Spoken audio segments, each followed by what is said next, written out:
Today I have with us one of Games and Stuff's friends. Came highly recommended. I've taken a look at his stuff. It looks highly excellent. Go ahead and introduce yourself. I'm a bearded sage, or just sage for short. A bearded sage appears. Hope Boombody doesn't get jealous. He is our resident beard wizard. So let's go ahead and tell us a little bit about yourself. What do you do? Well, when I first started YouTube, it was just little Let's Plays and stuff, so I've kind of stuck with that. But I don't know. Other than that, yeah, just Let's Plays, a little bit of comedic humor on my commentaries, and just trying to make people laugh in general. Yeah, it's always good. You always got to make people laugh. That's what some of the most successful people do. I know that you have a range of subscribers, I believe, that are pretty fairly consistent. Am I right? Oh yeah, they've been pretty great. I've got I think 230 right now, and I still get about 80 views per episode, so it's pretty good.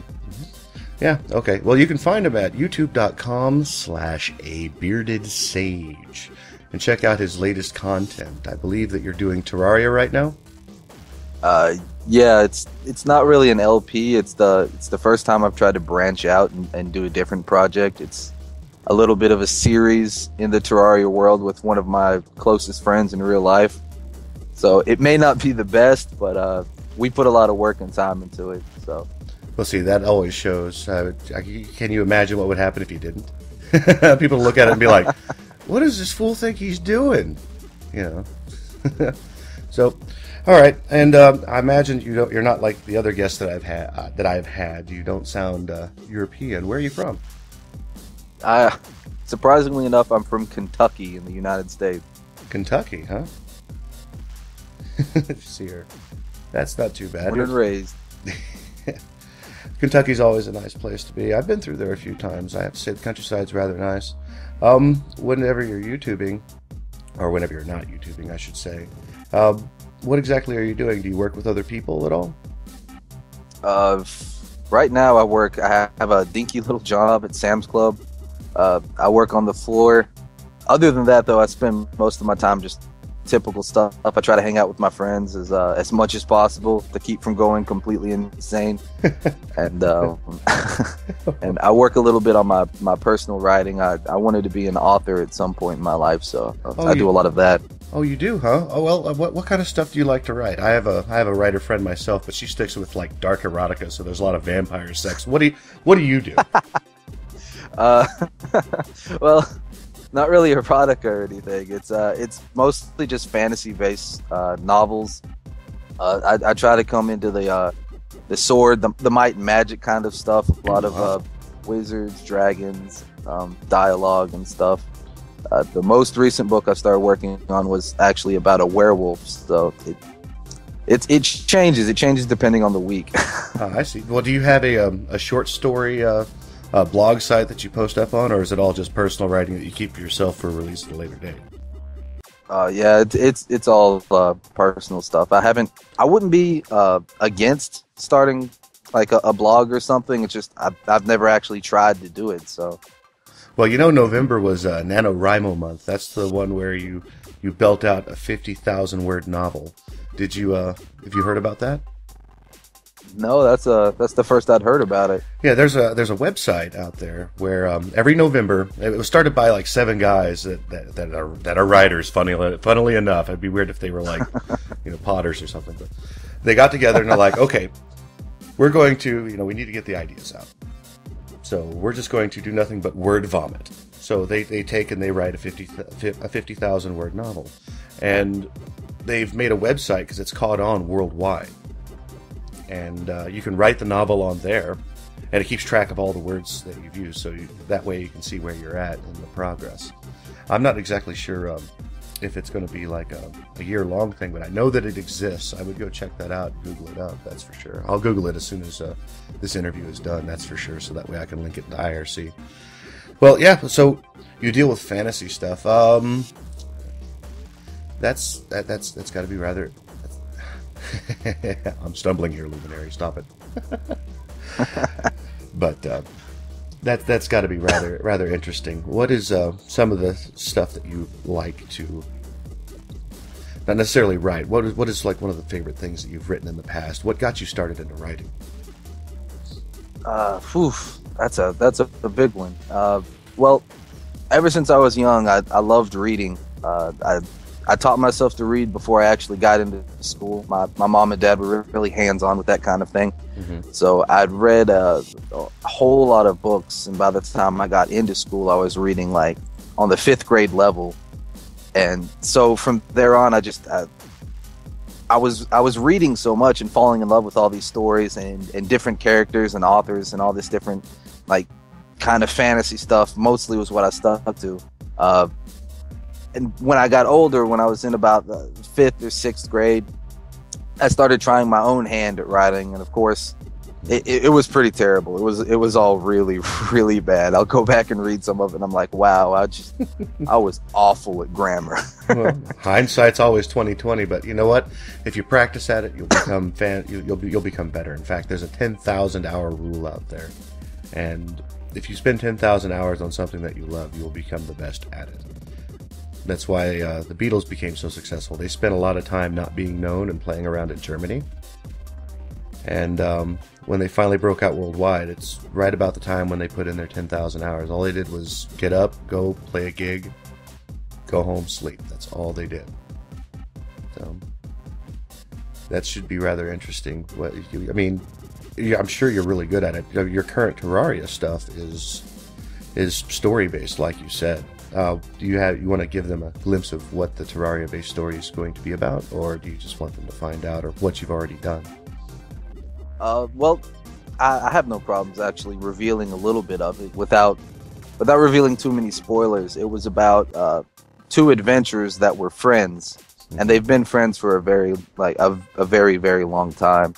And in the beginning, the story is just kind of comedic. It's not very, very serious, very lighthearted, but the idea was to lead into something much more serious because both of them have a past. They start out in a very large house. They're clearly adventurers that have done a whole lot.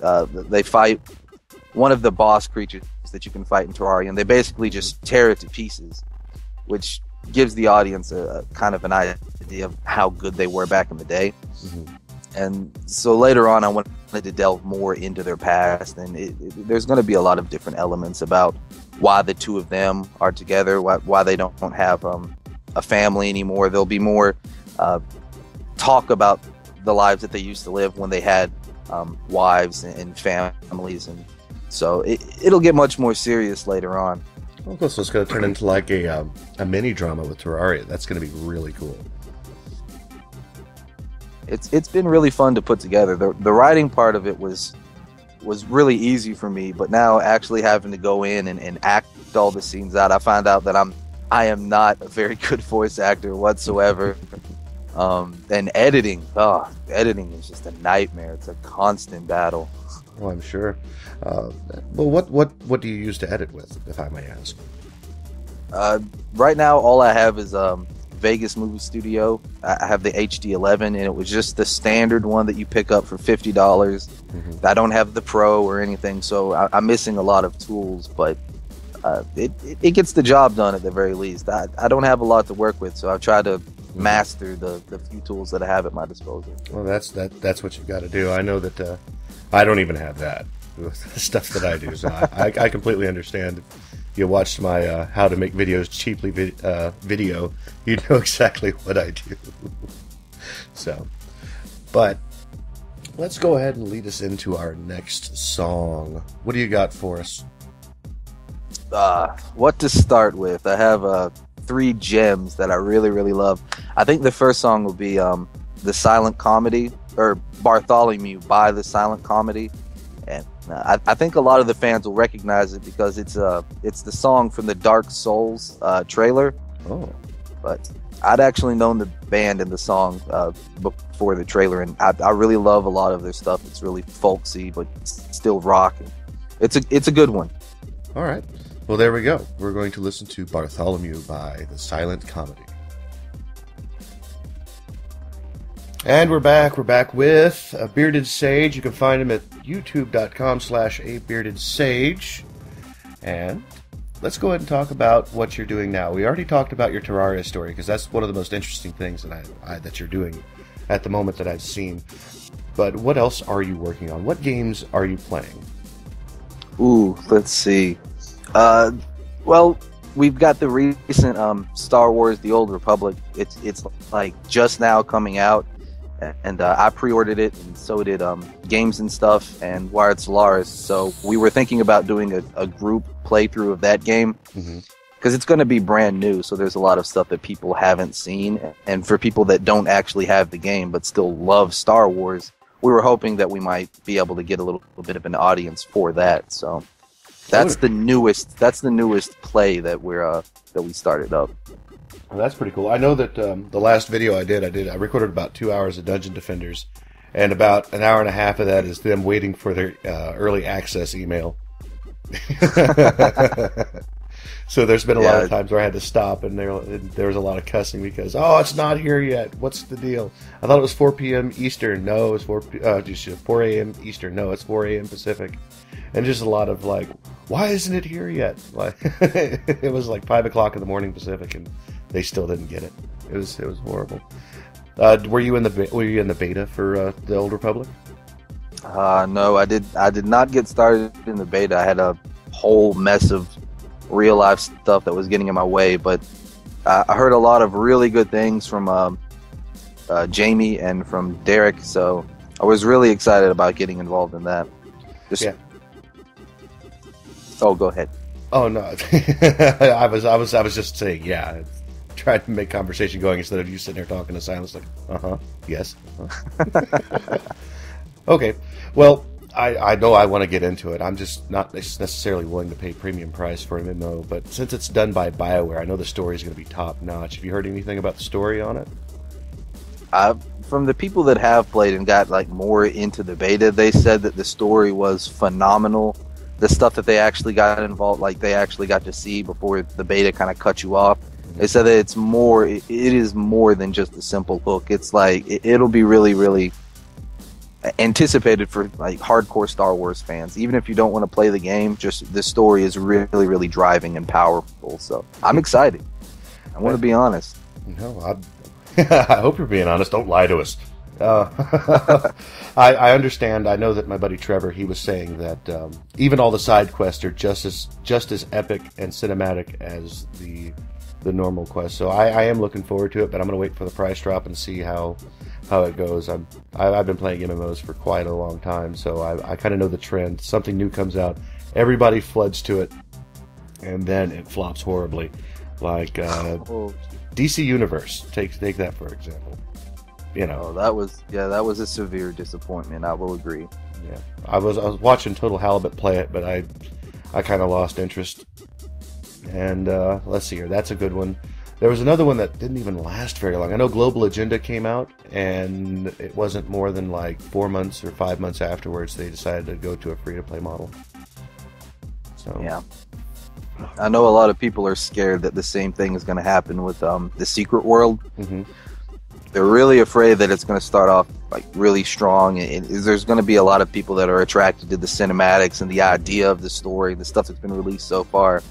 But they're afraid that once people start playing it, if they didn't pick up their game, and if it's not really, really good, then it's just going to fall into a void. And well, I know that they've arranged that game where you can pretty much build your character from nothing, so there's no set classes. You just pick the skills that you need at the time. I think that's what they were talking about. Yeah. I see here. That one's not going to a free-to-play model, is it? No, not from what I understand, no. Because Funcom also did Anarchy Online, and they took Anarchy Online to the free-to-play model, a couple years back, I believe. They have, like, in-game Pepsi ads and whatnot. Like, seriously, you're walking along as a billboard with a with a movie playing of somebody drinking a Pepsi. So, well, I'm glad that Pepsi survived the end of the world. That's awesome. Okay, we can roll with that. We all know that Pepsi and Coca-Cola, along with Walmart, are going to survive any apocalypse that could be thrown our way. This is true. Oh, that reminds me of that South Park episode, The Heart of Walmart. Have you watched South Park? I've watched a little bit of it, but I don't think I've seen that episode. That sounds pretty funny. Well, they have it up at southparkstudios.com. You can actually watch all their previous episodes. And they had to deal with Walmart's taking over all the towns, and all the businesses go out of business. So nobody had any work, so they all had to work for Walmart. So what it ended up being was they worked for Walmart, made their money, gave their money back to Walmart because there was nowhere else to spend it. So, you know what? That sounds strikingly close to reality right now. I'm going to be honest. That does not seem like a very far stretch from our current reality. Yeah, no kidding. Yeah. What other games are you working on? We've already covered the Old Republic and how we're looking forward to that, and how badly some of the other MMOs didn't exactly make it. So what else are you looking forward to, or what are you playing right now on your channel? Well, I'm one of the many Skyrim junkies that are out there. Mm-hmm. I've started my character and I played that game, and I have played far too many hours of Skyrim. So that game, but it is a very good game. I will say that they were very impressive. I expected it to be good, but not on the scale that it came out. It blew me away. Yeah, Skyrim was one of those games that came out and slapped you in the face, because we have this ocean of games that were like, okay, this is great and all, it's pretty much pick and choose what you want, and Skyrim comes out and, oh my gosh, it even has its own meme now. Fus Ro Da. It's got several memes. I know on YouTube, anytime I go to a video, almost, I would say 95% of the time, if you go to a video, somewhere in the comments, if it's not the top comment, somewhere down there, someone will say that they've taken an arrow to the knee. And that's straight from Skyrim, too. That's all right. I'm waiting for the one comment that says, I find this hard to masturbate to, but then I took an arrow to the knee. That's the one I'm waiting for. Now we're going to see that all over the place, and we're going to... I was here when it started. There was... let's see, what else was there? I think it's... I wonder if it's going to take off like Chuck Norris did, because you couldn't get rid of Chuck Norris for years. You know what I mean? Every time... he's still around, yeah. You can still find Chuck Norris jokes every once in a while. In fact, I even heard a slight meme with with Chuck Norris with the what was it? I once saw Chuck Norris, but then I took a Chuck Norris to the knee or something like that. It was I know there was a recent commercial where World of Warcraft hired Chuck Norris to be one of their like they did with Mr. T. Mm-hmm. So Chuck Norris has his own character and basically his own race. He's a Chuck Norris in the World of Warcraft. And everyone was like, yeah, okay, man. Chuck Norris is in World of Warcraft. Of course it is. We're not going to argue. Chuck Norris plays a hunter, but he doesn't hunt because hunting insinuates failure. So just, they waited so long to put that out. I mean, if they would have put that out right about the time when they were still doing the Mr. T ads, that would have been perfect. It really would have been. I guess because the whole Mists of Pandaria that's coming out with all the kung fu and whatnot that's going to be added to it. I guess it was appropriate to have Chuck Norris there. I wonder how much he got paid to stand there like a badass. Far too much. Yeah. Far too much. More than I've made in the past 10 years of work. I would wager. I mean, think about it. That entire commercial, he just stood there, looking like a badass till the very end. I'm Chuck Norris, and I approve this message. Man. And the next one is going to have to be Jack Black. Oh, this is true. Because we've got the Mists of Pandaria, we've got Kung Fu Panda. Kung Fu Panda 2, I think, just came out on DVD or whatever. So he's up next. I'm predicting it. I'm calling it now. Okay. All right. So we are dealing with Mists of Pandaria now. Did you play WoW at all?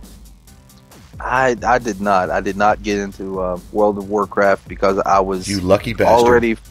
Oh, it was far too easy for me to get addicted to different games, and I knew that if I started playing World of Warcraft, I would be one of those guys that would spend every waking hour on the game. So, I avoided that. There's plenty of that. I even think on this radio station we have Pride, who does nothing but World of Warcraft lore. and he's got like an hour-long special and a pre-show. He's a pretty big deal. Yeah, really successful, and a lot of other major YouTubers got like their start, or at least got a lot bigger through doing simple World of Warcraft stuff. I know Total Halibut made a big impact with this World of Warcraft stuff. Well, he was doing Cataclysm for a while. I don't know what happened. He seemed really excited about it back when it was in beta, but when it came out, he was just kind of like, meh. No, I'm good. I'm done. Yeah, it was odd. I was surprised about it. I figured that he was going to stick with WoW forever, and then, like you said, when it came out, he did a few stuff on it for a little while, but nowhere near as much as I thought he was going to. Well, that's all right. He's got some other stuff. He's actually branched out. I remember that first mailbox where he said, I'm not doing World of Warcraft commentary anymore. So if I know that there's going to be some more WoW questions coming in, I'll deal with them as I get to them. But this is strictly the mailbox now. I remember that episode, and I was like, oh. And that's when he actually featured, I believe it was Halo 2 multiplayer. I believe it was. Yeah. Either way, I remember that. I was kind of disappointed because I thought it would be much better than what it was. I don't know what it is. I know that when Wrath of the Lich King was out, I had no problem sitting around doing absolutely nothing in a floating city. But now that Cataclysm's come out and I have nothing else better to do, Stormwind makes me sick. Go figure. It's strange. I think it's because World of Warcraft stayed with the same formula for so long that without people really realizing it, it got stale.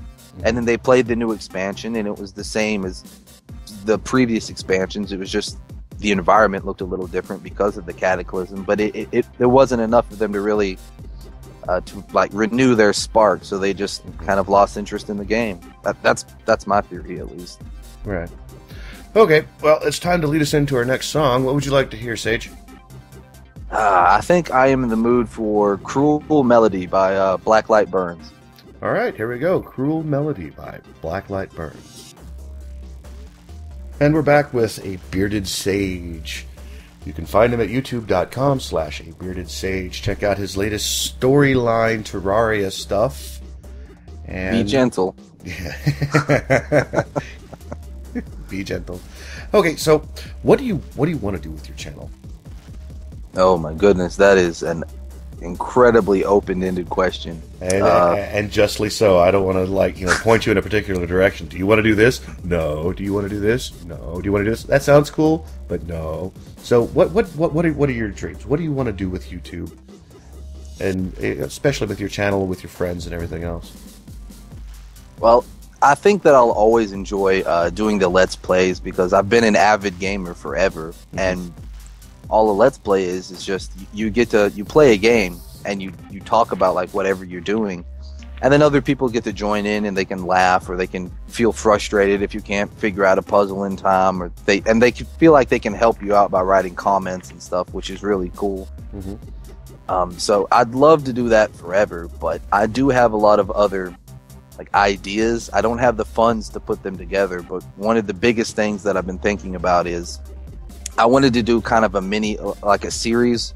Like every month I'll focus on a horror story, and it'll either be it'll probably be something that like already exists, tales of like, you know, the boogeyman and stuff like that. But I actually wanted to do just a 4-part a 4-part series, a different story every month, and then just put together like live action horror stories, and then have people watch that and just have fun with it.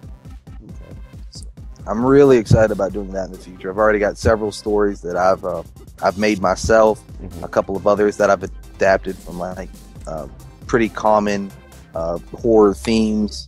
I'm pretty excited about doing that one day. That sounds interesting. Have you ever decided to do anything like that with Minecraft or Terraria? Oh, of course Terraria, but with Minecraft. Well, with Minecraft, there is a lot of competition when it comes to Minecraft channels. Oh, you have to be extremely unique. I would not point. be. Oh yes, and or just famous enough that people will come to your channel and just watch it because they can. So I have thought about doing stuff like that though, because it's much more available to me than the live action aspect is. So that's definitely gone through my head. Yeah. Speaking of live action, do you have any plans for like streaming? I know that Jamie of Games and Stuff, he does a stream every so often. I think he did it with his he did it with Dead Space, I think is what he did it with. Yeah, he did one with Dead Space, and he did another one before. I was actually one of the mods. I cannot remember what the game was. Oh, it was one of the Amnesia custom maps. Was it Justine, or was it which one was it? I can't remember which one he did. He did so many. Yeah, I can't remember what this one was either. It had a very odd name, and it wasn't one that I'd heard of before, but a lot of his fans had, and they suggested it to him. So he's like, all right, for my I think it was 3,000. There's 3,000 subscriber celebration. He was like, okay, I will do the live stream of this adventure map, or this custom map. And it looked pretty fun. It was pretty cool. And I would like to do live stream in the future when I have more subscribers and I know people will actually want to watch it. Yes, definitely. I will definitely live stream. Well, here's an idea for you, and you can take full credit for thinking it up, even though that you didn't. It's okay. This is the proof of it. He didn't think of it, but I'm allowing him access to it. You like doing stories. How about doing like a live sitcom live stream, so that way it's something people can tune into? Wouldn't that be kind of interesting? Oh yeah, I would like to do something like that. That would be fun. I enjoy writing the scripts a whole lot, and if it's just me acting it out or reading and stuff, I find it a lot easier to control everything than if you have a whole bunch of other people that you have to take into consideration. See, at that point, you need a bunch of folks that can improvise, so that way if something goes awry, they'll be like, well, and they'll say something to keep the story going. Yeah, they can save my bacon. They'll probably have to quite a few times. Okay. So there we go. We've got possible live streams. You want to continue doing Let's Plays. You want to start turning into stories. I can see you doing some interesting stories with some of the games that are already out there with a bit of cut and editing, like adding your own stuff to like maybe Arkham City. Can you imagine? Oh, yes. Can you imagine the stories that are going to come out of that? I am the Bat. I don't care. I love Batman too. I think that's the only completed LP that I have on my channel is Arkham Asylum. Oh, that was such an epic game. I love that. I had a ton of fun like filming it and talking like over Batman and stuff. It was fun. Okay. Well, let's go ahead and get into your YouTube habits. What YouTubers do you like to visit whenever you're not creating stuff yourself? Who are your favorite YouTubers? Favorite? Well, I think that Yogscast probably take the top spot. I really like Jesse Cox. That dude's hilarious. He seems like he would be a really cool guy to hang out with, like in real life too. Oh yeah, definitely. Those are my two favorite Let's Players. I watch a vlog called Live Lava Live, and they are super entertaining. They do mostly just like comedy skits.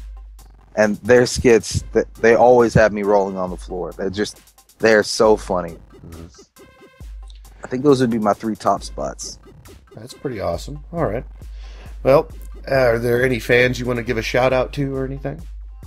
Helena Darkness and Alma the Voodoo Doll. They are probably my oldest subscribers. They've commented on a lot of my videos. And another one who's the Ants and Dodgers Pants. And I think recently she made a new YouTube account, and I believe it goes by the name Selenot. I'm probably pronouncing it just very wrong, but those three, along with another guy named Death TXTX T, I think he's got a lot of X's and T's at the end of his name. Those are my four truest subscribers, I think, at this point. There we go. We got a shout out for you right there. That's going to be pretty darn epic. All right. Well, let's go ahead and take you into your last request for the night. What would you like to hear? All right. The last and probably my favorite song out of the three is The Wondersmith and His Sons by Astronautilus. There we go. The Wondersmiths and Their Sons by... Well, wait, what? Is that right? Is that the name of the song? The Wondersmith and His Sons. The Wondersmiths and His Sons by Astronautilus. Okay, do you want to see us out of your interview? I'll let you handle that. I'm awkward enough as it is, Lord. Okay, well, this is Luminari and ABeardedSage, and this interview is done.